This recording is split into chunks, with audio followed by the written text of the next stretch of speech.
Welcome back to your channel my dear student. Top 10 question per day practice set day number 3। उम्मीद है कि आप सबकी तैयारी बहुत ही बेहतरीन चल रही होगी। और देखिए ना, इस समय जो नहीं स्टडी कर पाएगा वो फिर बाद में कभी नहीं कर पाएगा। यानी कि इस समय आपके पास कोई भी काम नहीं है और ऐसी सिचुएशन में भी आप आलस्य से घिरे हुए हैं, तो फिर जीवन में आपको कभी भी ऐसा मौका नहीं मिलने वाला है कि जिस समय आपके पास कोई काम ना हो। ये एक समय है कि आप विद्यार्थी के लिए स्टडी यानी कि एजुकेशन से बढ़ के कोई और काम नहीं है। ठीक है, उम्मीद है कि तैयारी कर रहे होंगे, इसीलिए हम डे बाय डे आपको प्रैक्टिस दे रहे हैं, जिसका ये तीसरा डे आज चल रहा है।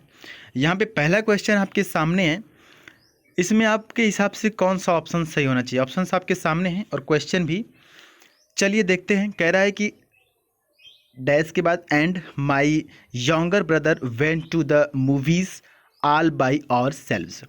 अब देखिए यहाँ पे जो ऑप्शन है वो आपके सामने है और यहाँ पे ऑप्शन नंबर ए सही हो जाएगा, यानी आई होगा।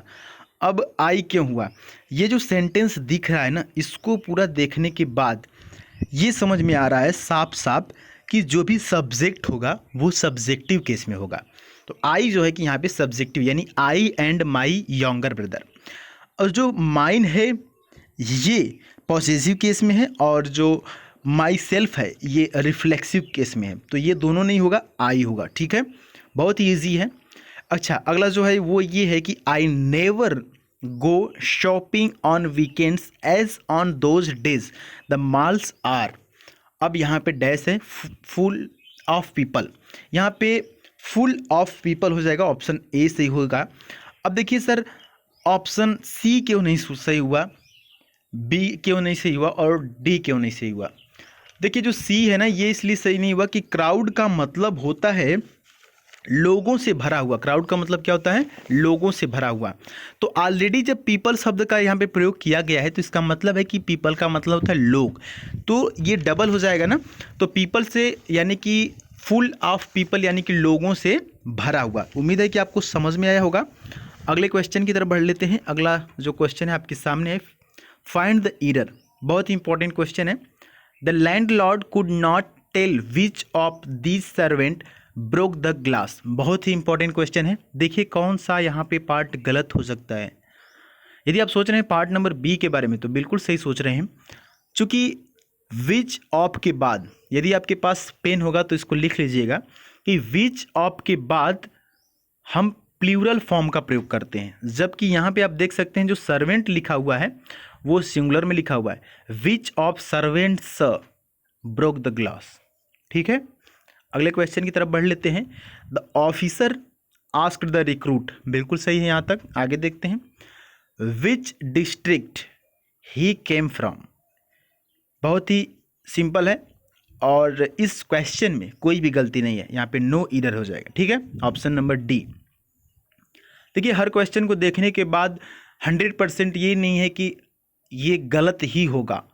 4 ऑप्शन है तो 25% हर ऑप्शन का हक है, तो 25% ये क्वेश्चन सही होने का भी इसका हक है।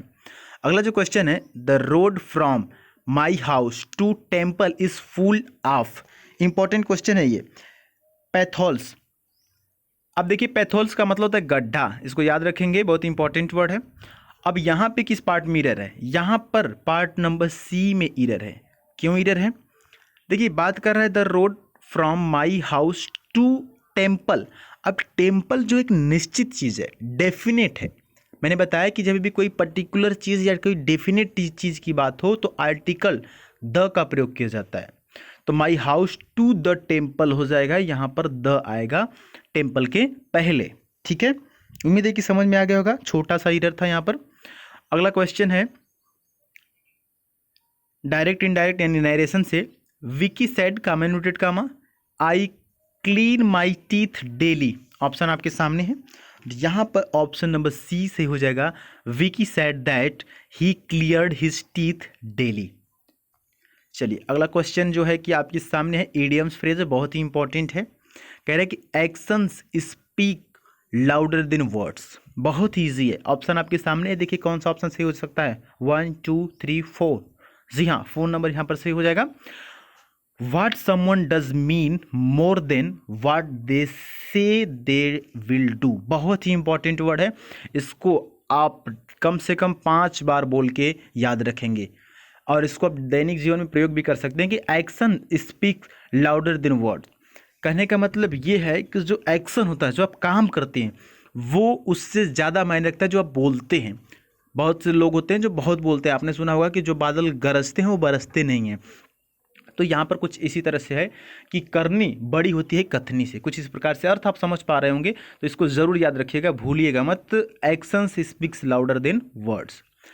अगला जो क्वेश्चन आपके सामने वन वर्ड सब्स्टिट्यूट से है कि एन इवेंट और अ ग्रुप ऑफ इवेंट्स, यानी कि कोई एक घटना या घटनाओं का एक समूह, occurring as part of a sequence, यानी कि कोई भी घटना या घटनाओं का कोई समूह जो एक सीक्वेंस में चलता है उसको क्या बोलते हैं? उसको बोलते हैं एपिसोड। Option number B. आपने देखा होगा कि जब सीरियल्स वगैरह आते हैं तो एक सीरियल क्रम में हो गए, एक सीक्वेंस में होते हैं, तो उसको एपिसोड बोलते हैं। ये एपिसोड नंबर 1 है, एपिसोड 2 है, एपिसोड 3, वो एक सीक्वेंस में होते हैं, ये किसी न किसी एक घटना का एक पार्ट होता है। ठीक है, चलिए अगला जो आपके सामने क्वेश्चन है इसका आपको एंटोनिम बताना है, लॉइटर।